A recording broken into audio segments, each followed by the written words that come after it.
I used to enjoy sitting at the edge of the abyss. I dangled my feet over the edge, sometimes remembering just how much space separated my feet from the rock bottom. A twinge of fear would race through my chest and tickle my heart. It pumped with glee over all the excitement.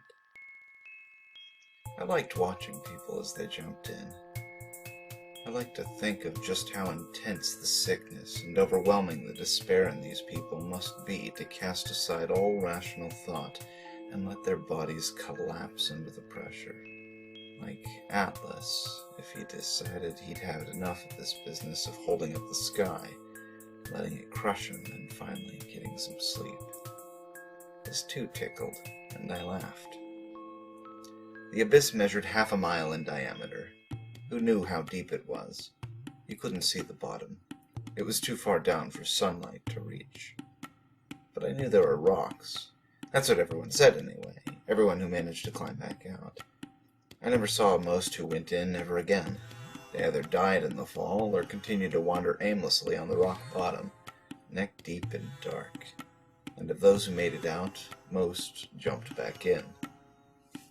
The jumpers were always being chased by something. Kings, presidents, city officials, congressmen, religious leaders, taxes, debts. Law, morality, and death were common.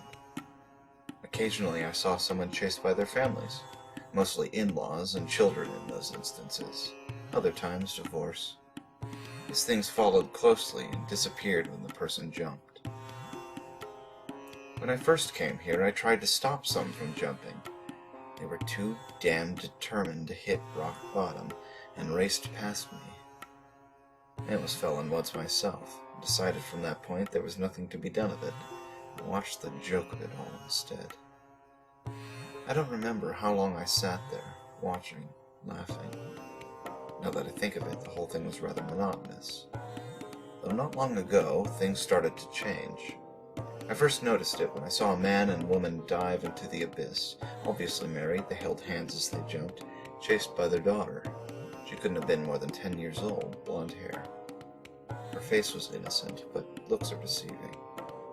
The girl stopped at the edge, as these things often do, and peered over. She didn't disappear, so I called to her. "Mommy and Daddy jumped into that hole," she said. "I know," I told her, and motioned for her to sit next to me. I asked her what had happened, and she said they were having a fight and wanted a divorce. I supposed that they were being chased by each other, and didn't know it, thinking that they were being chased by whatever they were having a fight about, and this girl followed them here. She told me about their problems, which weren't unusual, and asked me if they'd be coming back. I said most people don't. I should have lied.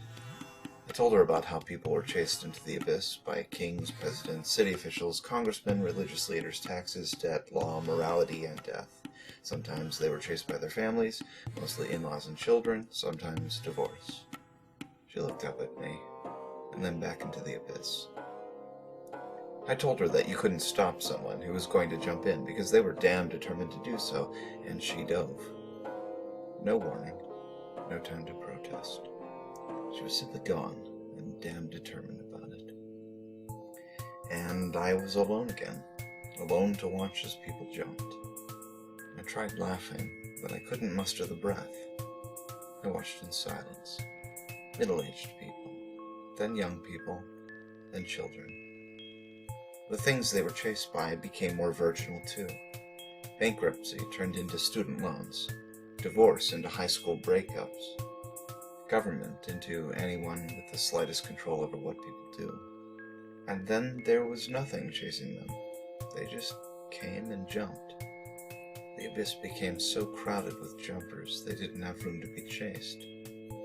A line formed and people waited patiently for their turn, as if jumping into the abyss were somehow the most natural thing in the world, as if they'd been bred and raised to do it.